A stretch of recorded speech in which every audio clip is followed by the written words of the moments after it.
Okay, this is going to be the second part now of Chapter 1 of How to Live on Nothing by Joan, Ranson, Shortney. It's going to be an appetizing start. Liver sandwich filling. For the lunch or hard-to-plan snack meal, steam or saute liver gently till tender. Cool, put through meat grinder, add 1/4 cup raw onion, chopped per pound of liver or chopped celery, chopped parsley or chopped green pepper. Mix with pickle relish, mayonnaise, or tomato catsup. Season to taste. Another organ meat that you probably don't know anything about unless you keep prize dogs or raise trout is milt, the spleen. Beef milk costs half the price of the cheapest liver, 15 cents a pound, and is vitamin and mineral rich. You have to order milt. Tell the butcher, if he looks skeptical, that the U.S. Department of Agriculture's Farmer Bulletin number 1908, Meat for Thrifty Meals, 20 cents, has a recipe for spleen stew. Incidentally, a warning.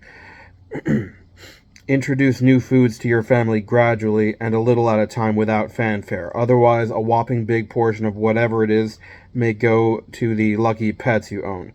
If the wage earner has just lost his job, chances are he won't throw his arms around your neck when you present him with a slice of milk loaf, even though because it was new to you, it took extra long to prepare. Brains are a real recipe, or a real brain food, and cheap.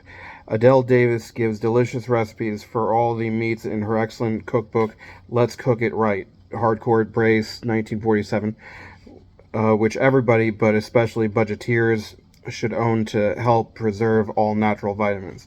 The trick is not, Miss Davis points out, to soak them in salt water, as most cookbooks tell you to do. This removes the vitamins. You can skin them without that. I like them best dipped in egg and breadcrumbs and sautéed. And I'm pleased with the recipe I devised when I discovered I had a brain too many for this method. I cut the raw brain into... Where'd you go from... Oh, brains are a real brain food and cheap. Okay.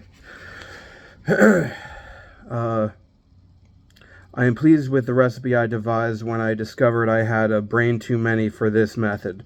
I cut the raw brain into teaspoon-sized pieces and added them to cooked, sieved lentil soup in the last 15 minutes of cooking. The British are very fond of kidneys and have a beef and kidney pudding, which is often served as a Sunday main dish in my parents' house. My mother uses a self-rising flour or biscuit mix as the basis for her suet pudding, but you can make a cheaper topping by mixing your own dough. Beef and kidney pudding. Skin a beef kidney, cut out fat, blood vessels, and connective tissues, cut in 1-inch pieces, cut up 2 or more washed ungrated carrots, 2 stalks of celery, and slice 2 large onions thin. Add any other vegetable you wish. Cut 1 pound of lean stewing beef into inch pieces. Mix everything with half cup of leftover gravy, soup, or vegetable water, or as a last resort, plain hot water in a casserole. Top with suet pudding made of 1.5 cups sifted enriched flour, 2 teaspoons baking powder, 3/4 teaspoon salt, half cup grated beef suet, get it free from the butcher, half cup skimmed milk, spread over meat mixture so that the suet pudding touches sides of the casserole all around. Place casserole in steamer over boiling water, steam 2 hours or make a pie crust instead of pudding and bake. Plebeian cuts of meat will make exotic dishes that taste even better for their foreign names. Europeans have never had as much meat to eat as we have. They know that almost every part of an animal can be eaten. Orientals, of course, have even less meat. You'll find recipes for calves' cheeks, sheep's tail, calves' feet, etc. in foreign cookbooks in your library, and these specialty and these specialty items for sale in foreign butcher stores. Even in the country, the butcher orders these cuts for customers of foreign extraction. Sometimes the butcher gets special deals from the meat companies for taking parts that are not popular with parts that sell for high prices, such as calf's pluck, a butcher's term for a combination of calf heart, lungs, and liver. He can easily sell the popular, most expensive member of his combination, liver, and you can buy the other two. Calf's heart can be stuffed with and simmered in a Dutch oven. In an hour or less is a tender, delicious meal. Beef heart, which is about 12 cents a pound cheaper, can be ground at home and made into thin patties, spiced and flavored with chopped onion. Substitute ground heart too for hamburger in meatloaves, or make an old-fashioned meat two-crust pie with it, using the seasoned ground heart laced with tomato soup filling. Naturally lean, it is superior to cheap ground meat and is mostly fat. Cheap ground meat that is mostly fat. Only the Hungarians in your neighborhood know about lungs. They stew them with or without a sauce of sour cream. Lungs have a soft, light texture which I found pleasant. I think their texture more nearly lends itself to a souffle, and I have invented one that I dedicate to my long-suffering butcher store. Let's get some light on this situation.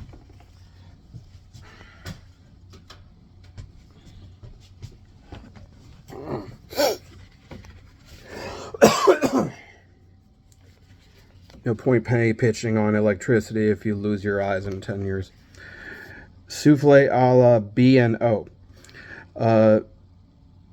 Melt 3 tablespoons of butter in double boiler and add 3 tablespoons whole wheat flour, sifting it through a small strainer as you add if the bran has not been removed from your flour. Add 1/4 cup dry skim milk and 1/4 cup warm broth that lungs were steamed in, or 1/4 cup vegetable water. Add few grains red pepper, a dash of paprika, 1 teaspoon salt, 1 tablespoon brewer's yeast, half teaspoon dry marjoram, and 3/4 cup ground cooked lungs. Beat 3 egg yolks, either one mixture by electric mixer or until light yellow by hand. Remove the mixture, which has been over the boiling water in the double boiler, from the heat and mix beaten into hot mixture with fork. Cool. Pour into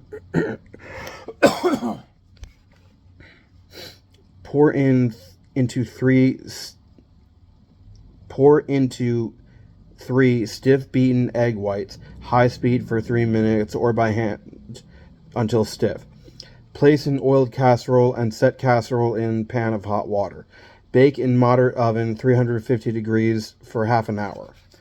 The Pennsylvania Dutch stuff the stomachs of the pigs they butcher and prize the resulting economy filled pork stomach. Fill 1 cleaned pork stomach with 4 medium-sized raw diced potatoes, mixed with 4 pieces of celery cut in bite-sized pieces, 3 thin sliced onions, 5 cut-up sprigs of parsley, 4 sliced cabbage leaves, 4 slices of torn-up bread, 1 pound of fresh sausages skinned and cut into small pieces, 2 eggs, salt and pepper to taste. Melt 3 tablespoons of butter and 3 tablespoons oil in a large frying pan. Sauté mixture until potatoes are almost done. Cool until you can handle comfortably. Fill stomach with the mixture. Sew edges of stomach together. Drop it into a pot of boiling salt water. Simmer for an hour. Remove from salt water and brown in butter in a skillet. Slice and serve. My own observation on this recipe is save the salted water for a future soap base.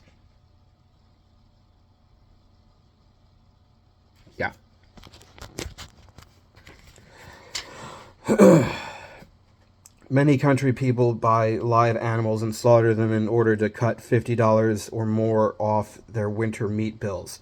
They store the parts in the fat and the fat in the freezer. If you have the facilities and the disposition for this type of saving, there are helpful government booklets on the subject, and also Kerr's Home Canning Book and How to Freeze Food, 35 cents from Kerr Glass Manufacturing Company. Consumer Products Division, Box 97, Sand Springs, Oklahoma, 74063.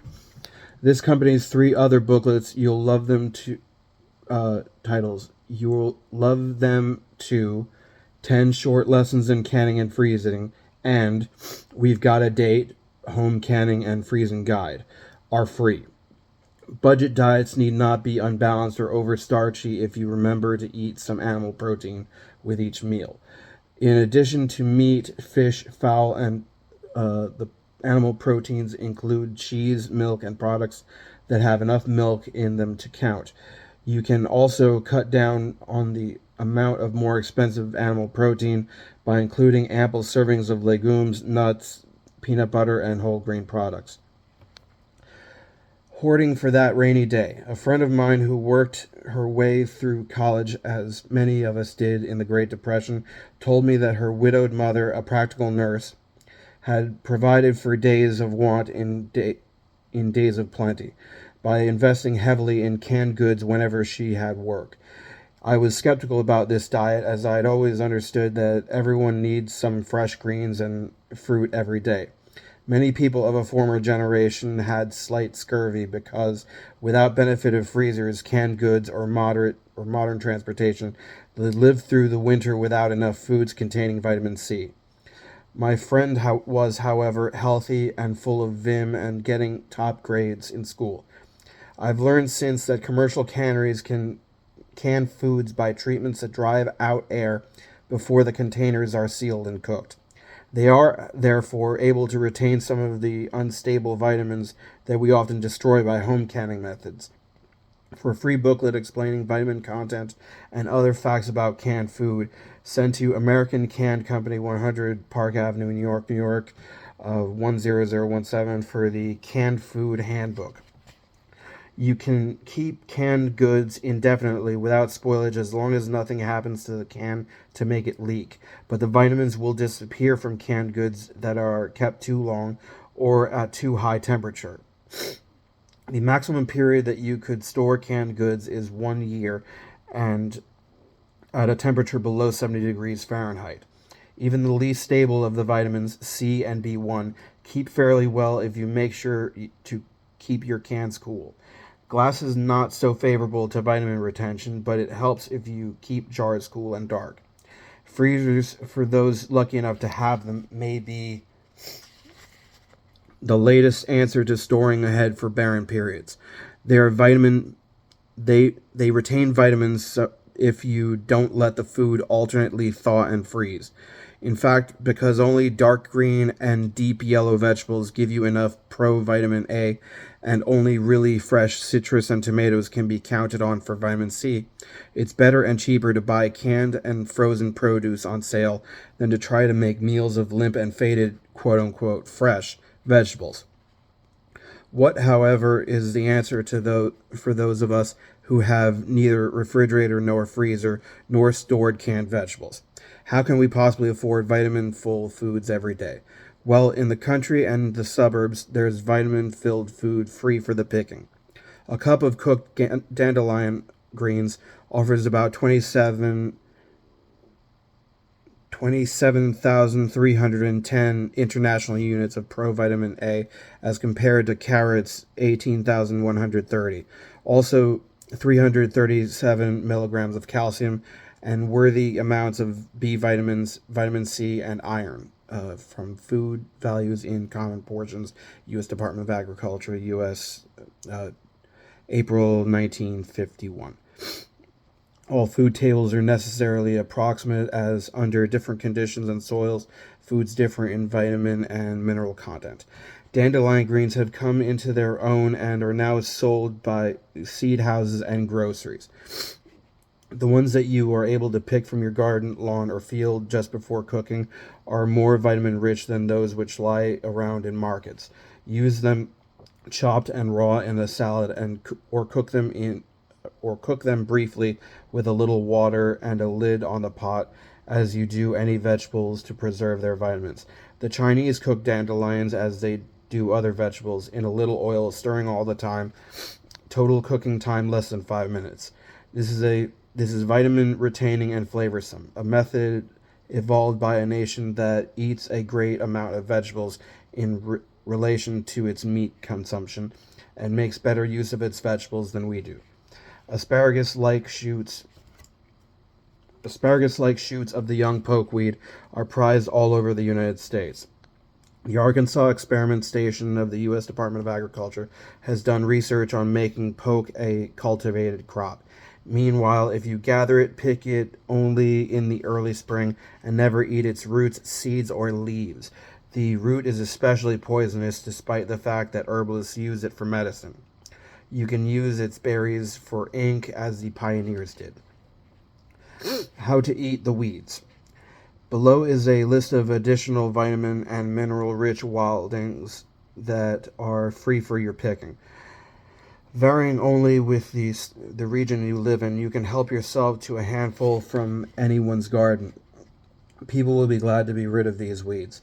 Be sure you know what you are picking. Most plants are safe to eat, but there are a few poisonous plants that resemble edible plants, and there are poisonous parts to even old edible familiars, as for instance the leaves of rhubarb. You can get books in your library to help you identify the weeds. Don't rely on the unsupported opinion of a gardener. One man's meat is another man's poison in this field. I have not included plants that need lengthy treatment to be edible.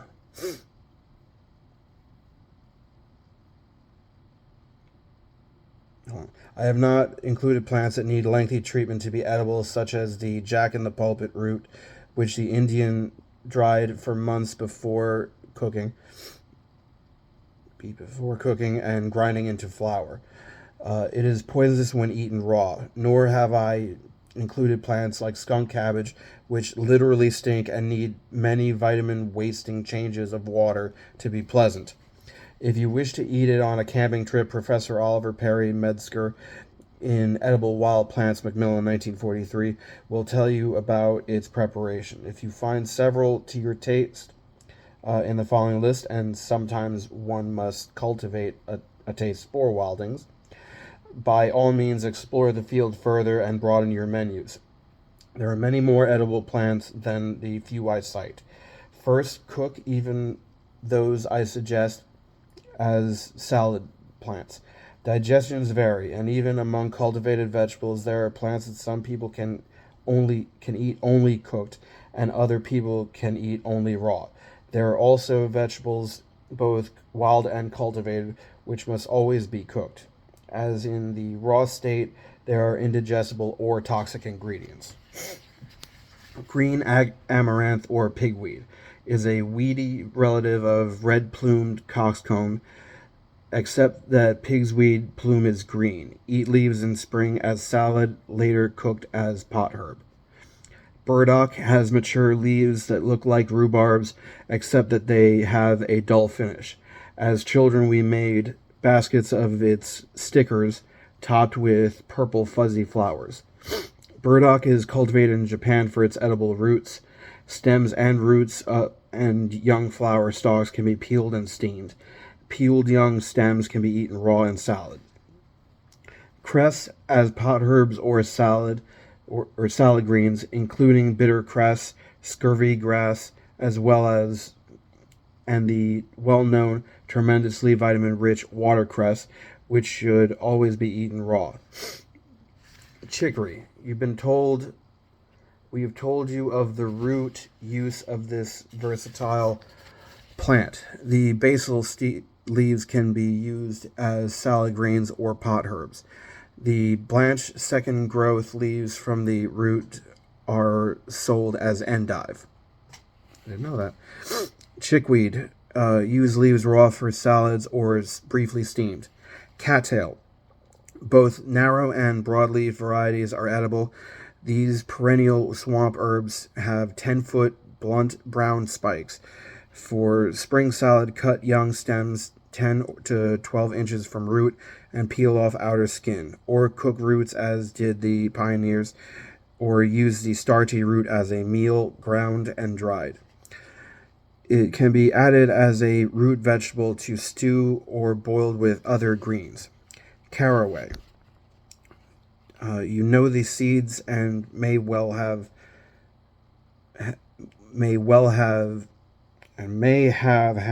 grown type of the plant in your herb garden. Caraway also grows wild. Young roots, shoots, and tender leaves in late spring can be used to flavor salads, or use roots boiled in as vegetable leaves in soup.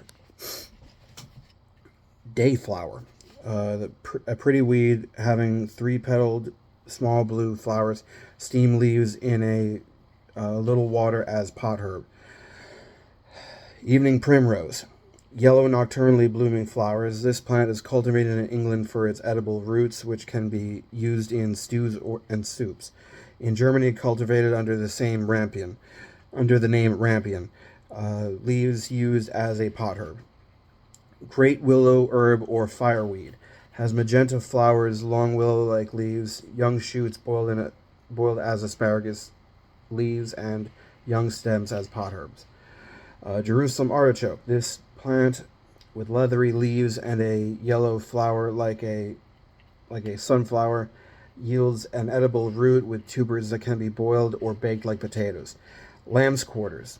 This well-known weed was a favorite of the Indians. Can be eaten raw in salads or later cooked as green. Lettuce. Both the wild horseweed and prickly are edible. Steam leaves briefly or add to soup. Mallow. These are many edible varieties, including cheeses, I've heard it both ways, whose seed pods resemble their name and are edible. High mallow and whorled or curled mallow. Use leaves and stems as pot herbs and young shoots in early spring for salads. Hollydock is a member of the mallow family, and its leaves can be cooked and eaten raw. Marsh marigold, also called cowslip, has heart-shaped leaves and glossy yellow flowers resembling buttercups. Pot herbs only, as not safe to eat raw. Steam leaves and served with butter or cream sauce. Milkweed. When shoots of common milkweed are a few inches high, they can be steamed. Discard first water to remove bitter milky juice. Served like asparagus. Buds and flowers used by Indians for thickening and flavoring stews and soups. Mustard. This includes a big family. In addition to wild mustard, there are shepherd's purse, peppergrass, pennycress, and horseradish. Use early leaves for salads or cooked as pot herbs. Horseradish root, grated and mixed with vinegar, is a meat accompaniment. Plantain. I once saw a child picking this most common weed in a city plot.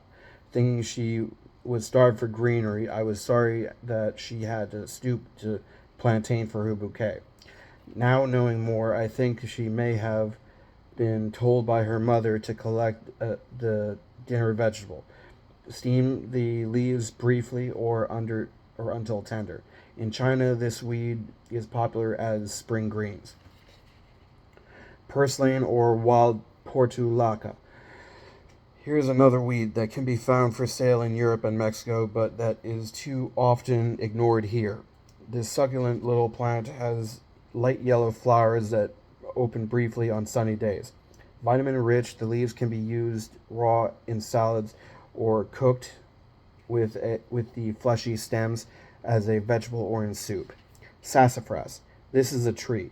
Use dried leaves crushed as in Creole cookery for thickening and flavoring soups. Fresh young leaves in soups. Dried bark of root for fragrant tea. Sorrel. Mountain or alpine, sheep, and wood sorrel may all be used in salads or as pot herbs. Thistle. Cook tops of Russian and sow thistle when very young. Cook roots of elk and Indian thistles. The stinging or great nettle is also edible. Steam the young tops or use them in soups. Mushrooms. Added to these wildings are wild mushrooms, the plants without flowers, fruits, or leaves, the plants high in niacin, the plants that transform the plebeian dish into something special. To identify mushrooms as edible is, of course, vital. Find a mushroomer and accompany him or her, or go to the library and look up a garden encyclopedia or an illustrated mushroom book. They will tell you that a smooth base that tapers is usually the mark of an edible mushroom. A swollen cupped base and fringe usually mark of a poisonous mushroom. That puffballs are good to eat, as are many other varieties that you have been ignoring for want of knowledge. If you live in the suburbs, a cheap way of having mushrooms and one that is the least trouble is to buy bits of mushroom culture or spawn from a seedsman and grow them in your lawn. To cook mushrooms, wipe them carefully, don't wash them, and don't peel them unless you want to use them sliced raw for a salad. Marinate raw sliced mushrooms in French dressing for an hour before mixing into salad.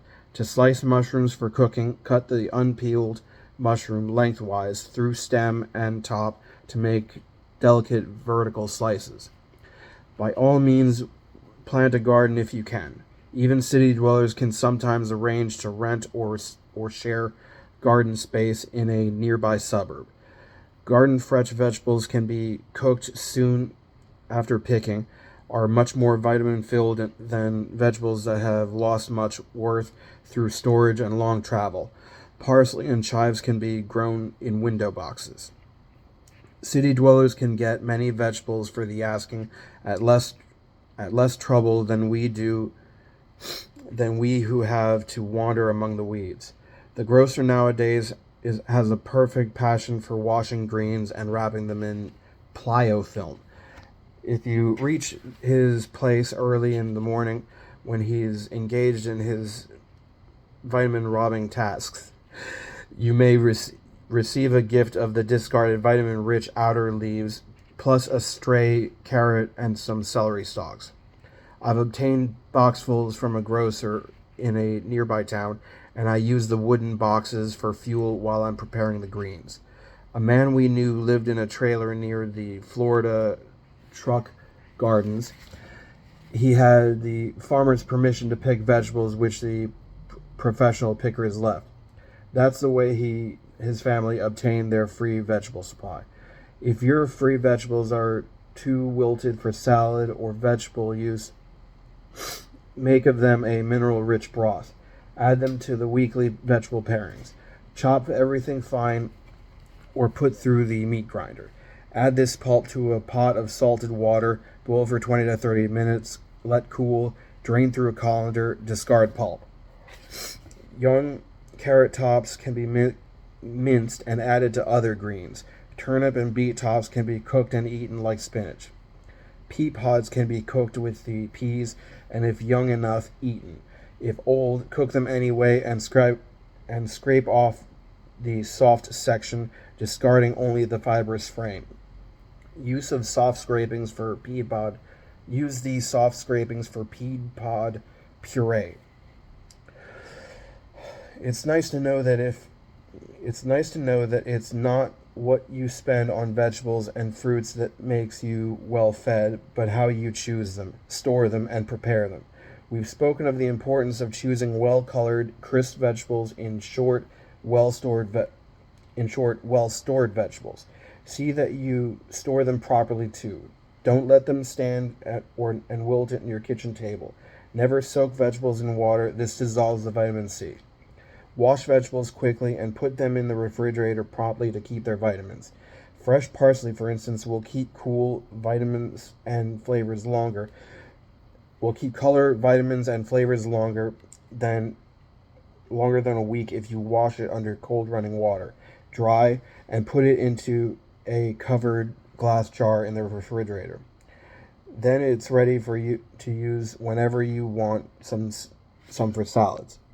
By all means, store canned vegetables in their original cans, but with the labels removed, as the paper is an insulator and the cold of the refrigerator is kept out by the paper. The open can, however, is cleaner than the dish in your closet. Your minimum servings per day of the abundant protective foods should be 4. Choose dark green leafy vegetables, broccoli, parsley, kale, dandelion, or dark yellow vegetables, sweet potato, carrot, etc., for provitamin A to keep your eyes working, your skin healthy. Light green vegetables give too little A to count, although they may contain necessary vitamins for your teeth and bones. To ward off colds and infections, eat some vitamin C rich fruit or vegetable. Citrus fruits, oranges, grapefruits, lemons are the most obvious choice because they are widely distributed year round, but you may find a seasonally cheaper source in fresh strawberries or cantaloupe, and in other seasons you may rely on fresh tomatoes. When canned or frozen juices are on sale, rely on tomato juice, citrus juice, and to a lesser extent pineapple juice. One of the expensive sources of necessary C is garden fresh cabbage. The Pennsylvania Dutch, to make a specialty of cabbage salad, have shredders that save time and shred it fine. But you can shred cabbage quite fine if you use a sharp knife, a cutting board, and patience. Separate cabbage leaves first, wash them under running cold water, then dry them before shredding. Serve soon after preparation. Cabbage should also be shredded for cooking and cooked without salt with a lid on the pot. A little water briefly. Overcooked cabbage is indigestible and vitamin poor. During World War II, the English found that villages where cabbage was the only source of vitamin C had cases of scurvy because people cooked the C out of the cabbage. The water could be absorbed by the cabbage the water should be absorbed by the cabbage when you remove the lid from the pot after 8 minutes. If it isn't, save the liquid for soup. Never discard it. Try a variety of Savoy if you can get it tender and delicious. Citrus fruits, like cabbage, lose vitamin C when left standing out. Never slice and sugar grapefruit the night before. Also cut and prepare oranges and lemons immediately before using. Don't get oil from orange skin into your juice. It will give you allergic reactions that you'll blame on the orange. One of the cheapest of all sources of vitamin C, in fact, a free source, is the seed pods of the wild rugosa rose. These seed pods, called rose hips, were utilized by the English when they could not get citrus fruits during World War II. According to our Department of Agriculture, cultivated roses do not rate high in vitamin C. So if you live in a northern state where the summer season is short for tomatoes and where the wild rugosa grows, pick these rose hips in October or when they have their fullest vitamin content. Dr. Mary M. Clayton of the College of Agriculture, University of Maine, Orono, Maine, has used them in clearing up a type of gum inflammation attributable to a lack of the anti-scurvy vitamin C. She found among Maine children. As with blackstrap, wild rose hips are wonderful if you can get them free or very cheap, pointless if high priced. White potatoes contain some vitamin C, and if you eat enough of them, are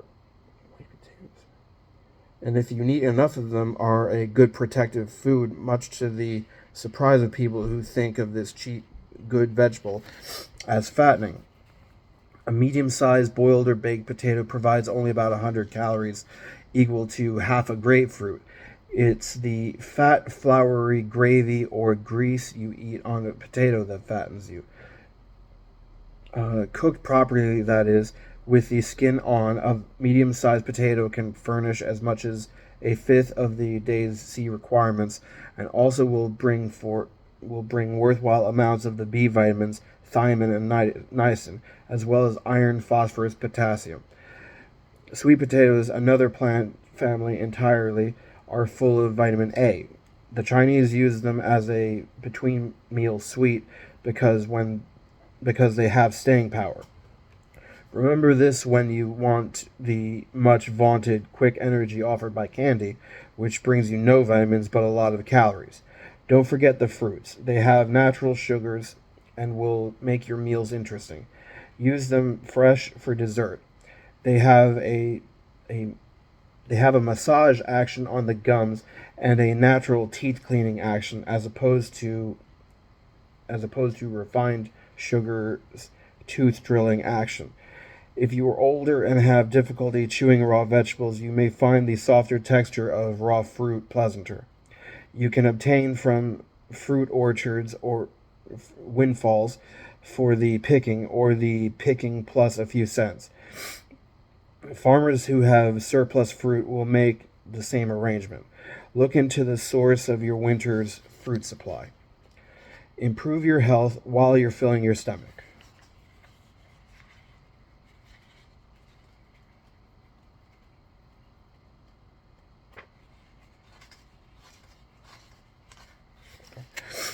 Improve your health while filling your stomach. People often depend on bread, flour products, and cereals to give them a comfortable, well-fed feeling. But even this economical food group can do more than fill you up. If you choose each element from this group with more care, you'll find dramatic changes for the better. Topping the savings on food bills will be an improvement in your health. You may, for instance, regard making your own bread as too much effort for the money you save until you hear of a friend of ours who has 4 healthy children and a healthy husband and feeds them in these days of astronomical prices for 17 cents apiece a meal.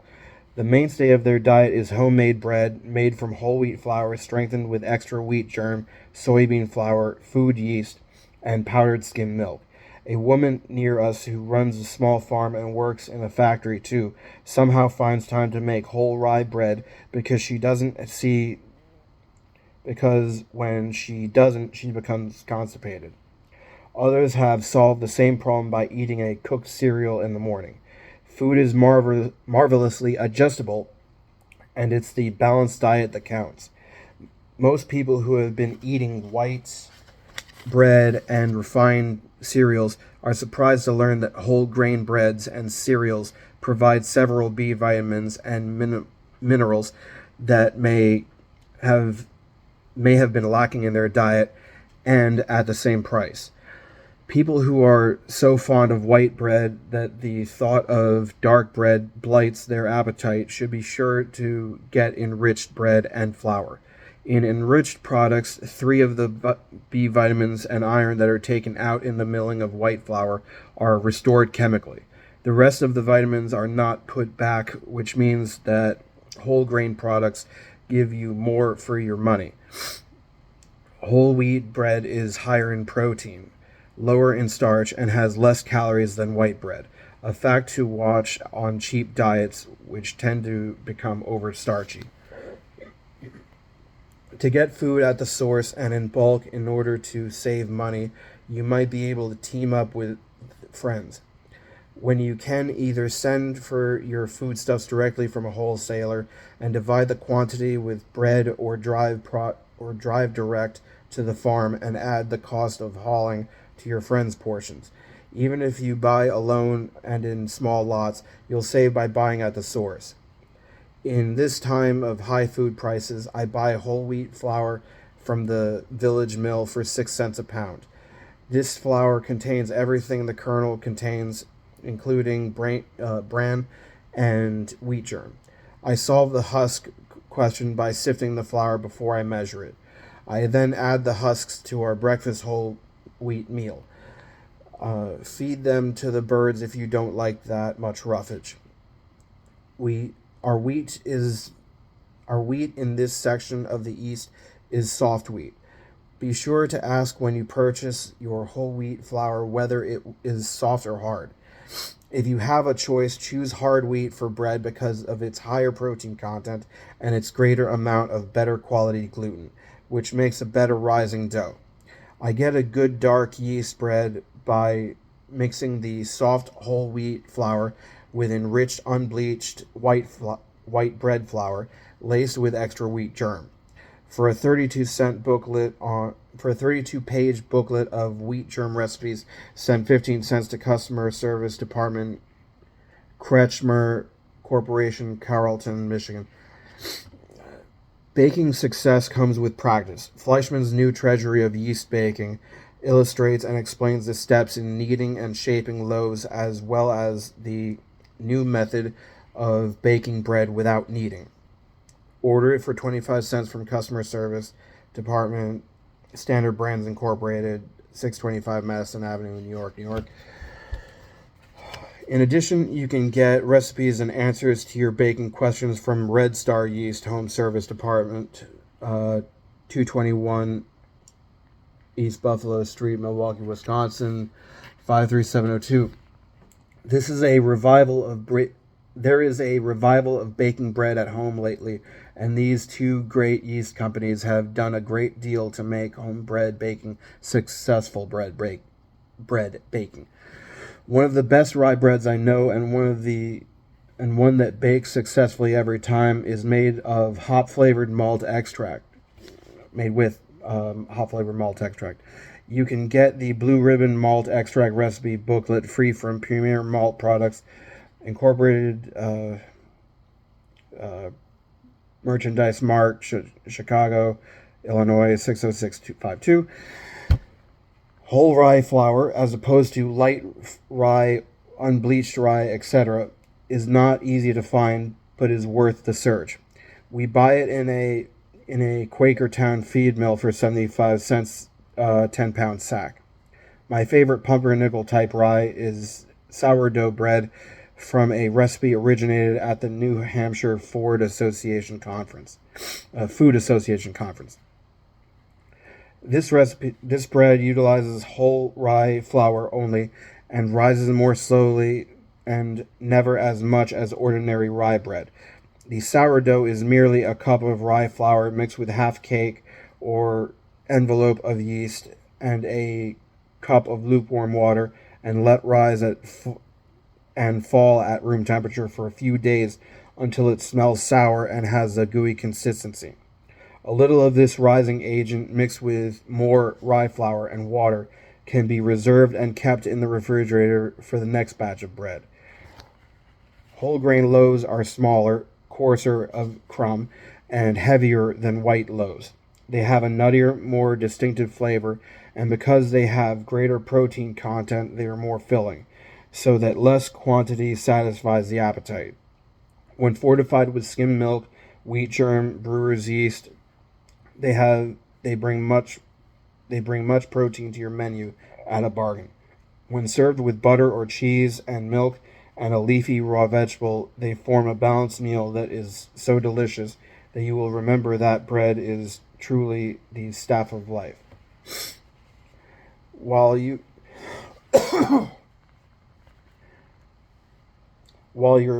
buying flour from a farmer or mill, buy whole wheat kernels.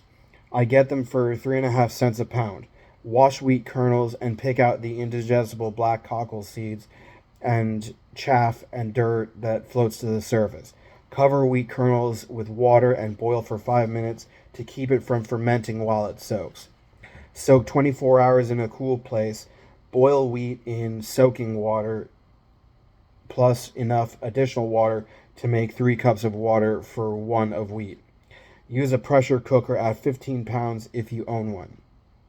Cook only 1 cup of kernels and 3 of water in average pressure cooker. Cook half hour. If there is water to spare, then when wheat is done, save it for soups. As is, kernels may be breakfast cereal or in addition to meat or bean soup or chop suey, or to replace crumbs in bread loaf, or to add an element of surprise to macaroni cheese casserole, or simply sauteed in a little butter and served as a side dish. If you don't like chewy dishes, or if you have dentures, we suggest making the kernels into a meal. Wheat meal in the grocery stores costs 21 cents for a 14-ounce box. I can make the same thing for a nickel. Or if I want to increase the calcium heavily by adding dry milk solids, I can make a pound of wheat meal for 14 cents. Breakfast wheat meal. Wash 2 and a quarter cups, 1 pound of wheat kernels. Spread on cookie sheet to dry and toast in moderate 350 degrees oven for half an hour. Put kernels through coffee grinder, adjusting to fine if you want meal, coarser if you want grits or groats. Making 3 cups. Makes 3 cups. Store in cool place.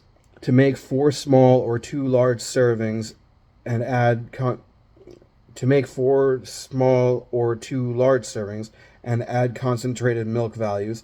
Mix 1/2 cup wheat meal with 1/2 cup dry milk solids. Mix to paste in 1/2 cup cold water. Add to 1.5 cups boiling water with 1/4 teaspoon salt. Stir over low heat 3 minutes. When smooth and thick, add a teaspoon of honey or raisins or other dried fruit, or omit sweetening and serve with butter or cream as your taste dictates. Combined with meat and herbs or chopped vegetables or cheese, your favorite cereal can be fried or baked to form a substantial dish. The Pennsylvania Dutch call such a dish scrapple. And make it with the pig's head meat, cornmeal, and buckwheat flour. Sometimes they'll add pig's liver. The Scots use oatmeal as the basis for haggis. Italians call their cornmeal cheese or cornmeal tomato combinations polenta. And an old world custom is to use the polenta as an edible plate served in individual mounds on a clean table with a topping of meat or other gravy served from a central bowl. Call the dish what you will. The combination of the incomplete proteins of the whole grain, finely ground to make it readily digestible, and the complete protein of scraps of meat makes a balanced and nourishing, interesting dish. Never throw leftover cereal or bread away. Cereal can be reheated in a little boiling water, or placed in a sieve and steamed briefly over boiling water, or sliced cold and fried. It can be used in bread. It can be used in bread. Doctored with gravy or fried, it can fill your cat or dog. As for stale bread, dry it thoroughly, then put it through the meat grinder for crumbs. To do this neatly, use a solid plastic bag that came with some grocery item. Fasten the bag around the face of the grinder with an elastic band and grind your crumbs into it. Remember to store your whole grains and the products of them, flour, bread, cereal, etc., in a cool place in tightly covered containers, and not for too long a period, as the natural oils which have not been removed will turn rancid and useless in an overwarm place, and weevils will happily breed among the nourishing grains. Snacks that cost little. After 2 hearty meals are cooked and planned, many families snack for the 3rd meal. Picking here and there is an expensive as well as fattening habit, as food that you eat out of hand is usually high in both calories and price. When you feel an irresistible urge to snack, why not make something inexpensive such as bargain pancakes? Mix 2 cups sifted whole wheat flour with 1/4 teaspoon salt, 2 teaspoons baking powder, 4 teaspoons brown sugar, and half cup dry skim milk. Stir in enough lukewarm water to make a thin batter of the consistency of heavy cream, about 1.5 cups. Beat mixture with egg beater.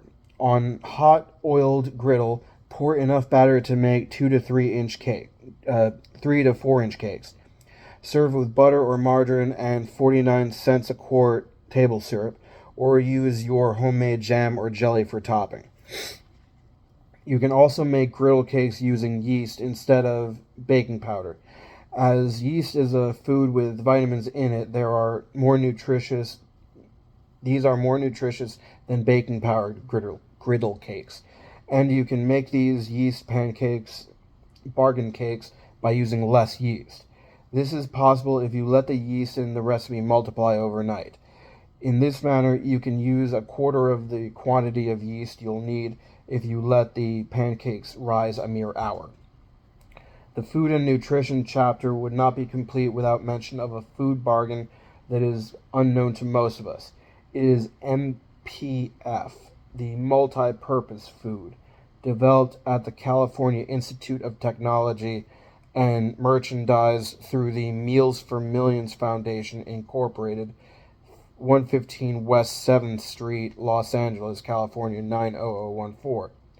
This is a non-profit organization dedicated to relieving and preventing starvation and malnutrition throughout the world. Meals for Millions supplies MPF for 3 cents a meal to famine areas. The ingredients of this scientific, all-vegetable, low-cost protein food are soy grits, onion powder, protein derivative, food yeast, artificial seasonings, salt, herbs, spices fortified with calcium pyrophosphate, kelp, vitamin A ester, irradiated ergosterol, vitamin B1, vitamin B2, and niacinamide.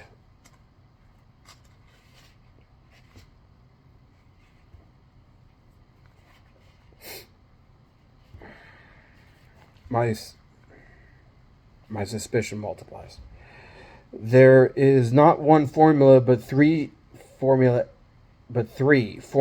A is the standard seasoned MPF, which may be eaten alone merely by adding 3 parts water and cooking 10 minutes or more. Its principal use, however, is to enrich and extend dishes containing meat, fish, cheese, vegetables. Formula B is identical except that seasoning is omitted. It combines with dishes that have sufficient seasoning or flavor of their own. Formula C is also unseasoned but contains non-fat milk solids and is especially suited to breakfast uses for infant feeding, desserts, and bakery products. MPF requires an elaborate plant for its manufacture, so we can't make the formulas at home. Now it sells for 80 cents a pound, postage prepaid, which is still relatively low cost for what it offers. The price will be lowered as more people use it, as the foundation has to make domestic sales carry their own costs. MPF adds nutrition and interest to budget dishes. Here is one of the best known budget dishes enhanced with MPF. For posterity's sake only. Baked macaroni and cheese. Serves 10 to 12 people, by the way. Cook 2 pounds elbow macaroni in salted water until just under tender. Drain. Add 1 cup dry MPF powder, MPF Formula A, 1/4 pound grated cheese, and a tall can evaporated milk diluted with equal quantity of water. Mix, pack into greased casserole dish, bake slowly 30 minutes. Add additional salt, pepper, paprika, or herbs to taste. Now you know the story, the foods you need, and the best and cheapest from each group. Buy them in person, never by phone, if you want to get your money's worth. Also, buy where each item is cheapest. One needn't be ashamed or too proud to comparison shop. The very rich do it, why shouldn't you? Weigh everything, package and unpackage, to be sure you're getting full weight. Ever since a state food inspector told me that his department spent a great deal of its time weighing packaged goods because they found so many lightweight, I weigh every single item, including packaged sugar, flour, and potatoes. I have a scales at home that has saved more than its cost, but I weigh the items on the store scales whenever possible. That saves argument and return trips. To help you out of a tight spot, perhaps to tide over a period of short rations, unemployment, or little income, there is surplus food that is stored in caves and warehouses at a cost of $1.6 million a day, according to one authority. Anyone who receives surplus food is doing the rest of us a favor, as the smaller a quantity that must be stored, the less the storage bill for the taxpayers, and the chances are you're a taxpayer if you make any purchases at all. Donations of surplus food are made to recipients under the Direct Distribution Program conducted by the U.S. Department of Agriculture's Marketing Service. The department delivers the commodities butter, cheese, non-fat dry milk, dry beans, cornmeal, wheat flour, rice, etc., free of cost in carload lots to states after the states have made satisfactory arrangements for distribution. If your state is participating in this program, inquire at your county seat or your post office, or ask your school principal, since schools receive donations, where the surplus food is distributed. State agencies determine the eligibility of recipients and assume full responsibility for all distribution within each state. It's a challenge these days to keep from starving either from overt or hidden hunger. Now that we've accomplished it, let's add some food for fun for the nourishment of our morale. Yeah. Food for fun costs no more. Yeah.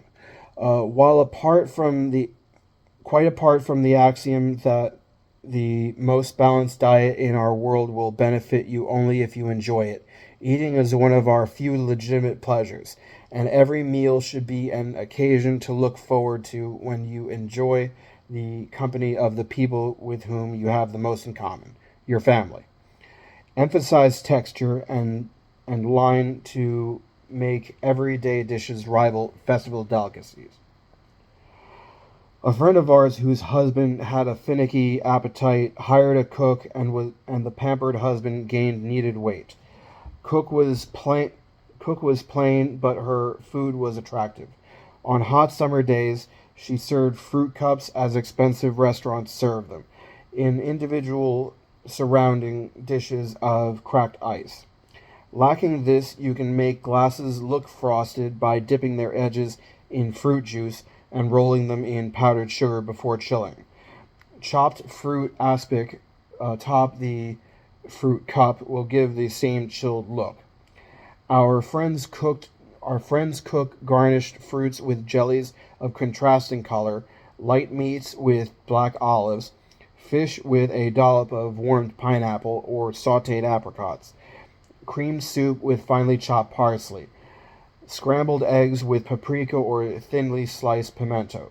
She served drinks with fancy ice cubes made of fruit juices and centered with a cherry or a mint sprig before they were completely frozen. She served vegetables that complemented each other in texture, line, and color. I don't quite get what she means by color right here. This is the second time she's used it in that reference. And she used a melon baller, to shape soup and stew vegetables. Okay. With or without guests, you can make a meal a party Make a meal a party on a nice summer day simply by eating it out of doors, whether it's in your own backyard or at a greater distance. And after the picnic, perhaps you and the children will go berrying to gather the wherewithal for delicious jellies, jams, or pies, because food for fun packs into one tooth for most of us, the sweet tooth. Gourmet recipes from wild fruit and flowers. There is a flavor to wild fruit jellies and jams that their cultivated relatives lack. Wild grape jelly differs as much from its domestic counterpart as the best imported sherries differ from their domestic copies. And who can compare any domestic crop with the tangy, elusive taste of wild strawberries? Have you ever seen cultivated strawberry jam for $1 a tiny jar? The price of the wild in specialty groceries. That's the difference. Picking these fragrant berries is sheer pleasure. The sun of late spring in Pennsylvania is a warm but not a melting sun. It develops the delicious scent of the grass, the sweet clover, the daisies, and the strawberries that wafts to your nostrils as you pick the tiny berries, most of which are no bigger than your little fingernail. Hulling these berries, though, is sheer drudgery. You must hull carefully in order not to squeeze out the juice and crush the ripe berry. And your fingers are stained and an hour has passed before you have hulled a quart. But the jam is about the easiest preserve to make. For each cup of hulled berries, use 1 cup white sugar. Combine fruit and sugar in alternate layers and let stand overnight in the refrigerator. In the morning, heat them to boiling in a large kettle. Use a wooden spoon to stir the berries gently so that you don't burn or catch on the pan bottom. So that they don't burn or catch on the pan bottom. Then boil about 20 minutes, possibly less, until the syrup is rather thick. If you want to be particular about the looks of the jam, skim off the sugar scum on the top. This is delicious on crackers anyway, and if you have children, they'll be clamoring for it. Pour jam immediately into hot jars and seal. Use screw top jars as paraffin by itself tends to make an imperfect seal on jams. After you paraffin the jam, make sure the paraffin covers well up around the sides. Screw on your lids firmly. When cool, type or print labels with the date as well as the name of the jam. Jam should be eaten within a year for maximum flavor. Keep your jars in a cool, dark place. Strawberry jam fades in a warm, light place.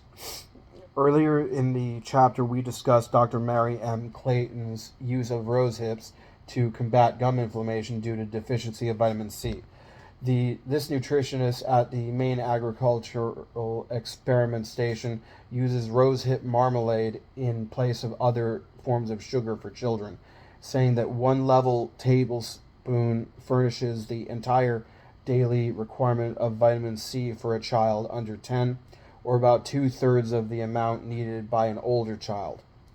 Here's a recipe made from large hips of the rugosa rose. Hip marmalade. Remove flower and stem ends from 3 pounds of hips and wash. Cut each berry in 2, cover with 4 cups boiling water and simmer 30 minutes. Rub through a sieve. Use an aluminum cone sieve with wooden pestle if possible. This amount of hips yields 5 cups pulp. Add to pulp the juice of 1 large lemon, juice of 2 large oranges, rind of 2 oranges put through meat grinder. Use the coarse cutter and 6 cups sugar. Boil about 20 minutes, pour into glasses, and when cool, cover with paraffin. Other wild berries, some inedible in the raw state, make jams, jellies, and wines. All of the Christmas wine in this region is homemade, and it comes in handy throughout the winter.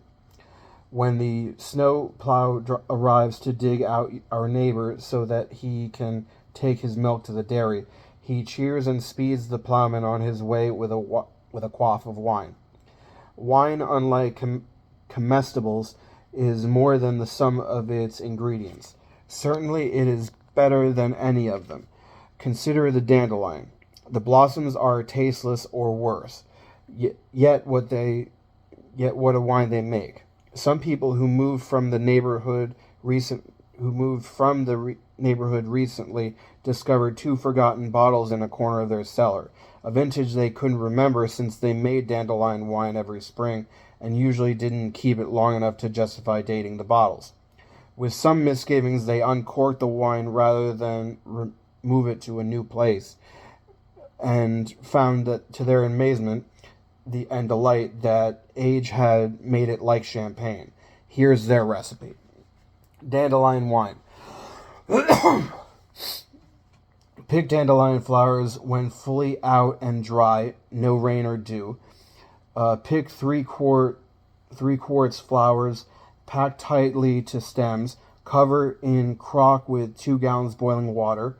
Let stand 36 hours, strain through a coarse sieve or colander, add 7 pounds sugar. Roll 6 juice oranges and 6 lemons to make them juicier. Slice with skin on and add. Oranges should not be color added type.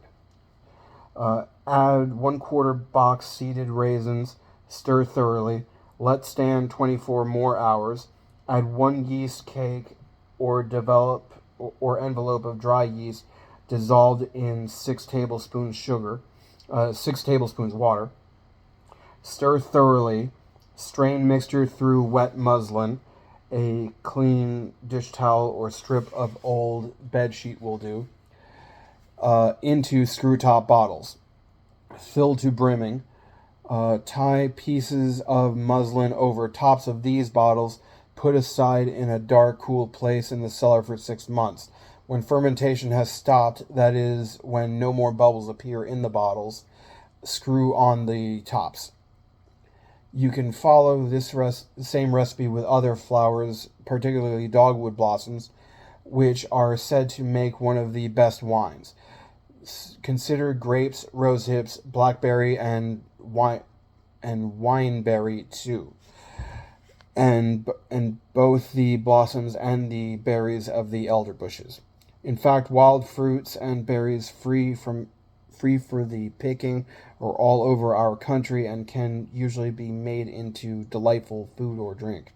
The wild plum and the hawthorn, as well as the common barberry, supply jellies. So do the black haw and ground cherry. The ground cherry is very popular among the Pennsylvania Dutch people for pies. The sliced pulp of the nearly ripe pod of the yucca makes a pie for Western people. In addition to free wild fruit, you may often be able to pick cultivated fruit free too. You can make a deal with a farmer or an orchardist to pick windfalls for nothing, or late ripening leftover fruit from the trees, or the last fruit of a bumper crop for comparatively little money at your labor. Sometimes you will see the advertisement in your local paper offering you the opportunity.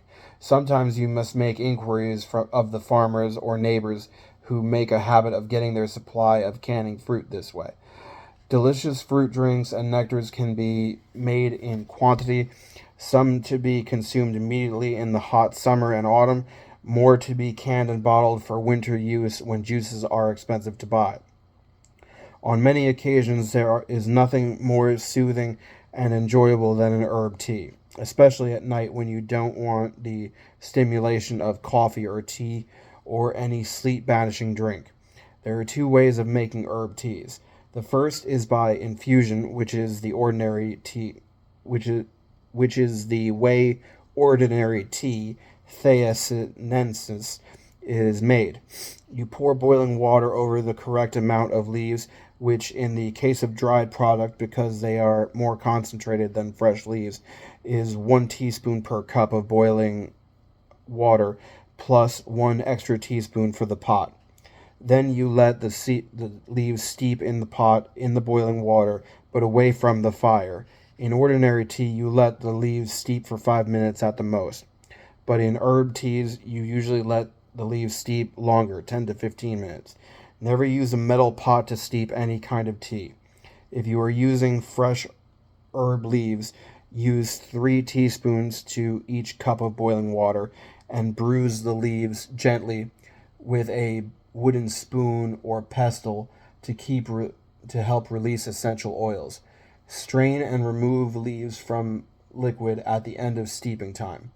The second method of making herb tea decoction is used to bring out the fragrant oils in seeds, roots, and some of the more recalcitrant plant leaves. The material is put into cold water, brought to a boil, and simmered for 10 to 15 minutes. Seed teas are usually bruised before decoction. A mortar and pestle help here. You can make iced herb tea for hot summer days by preparing the tea from the leaves as you do hot herb tea, and after straining out leaves, etc., place the pitcher or jar holding the tea in the refrigerator.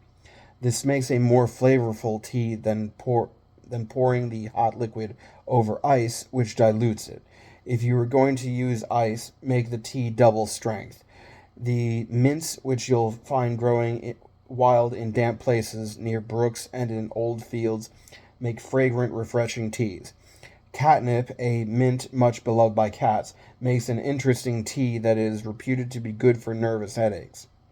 Rose geranium leaves make a fragrant addition to mint tea.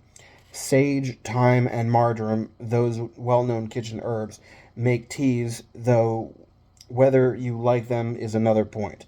Rose petals, dried or picked fresh, either alone or blended with a mint, make a fragrant, different tea, especially when you use the cabbage rose, that bunchy, old-fashioned, sweet-smelling rose.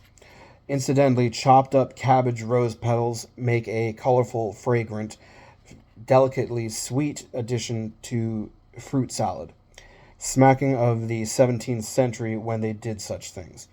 The list of foods, drinks, and condiments made from ordinary plants is very long indeed. Try something strange. It needs but the open mind. Certainly not money, for then you won't bother with these simple joys.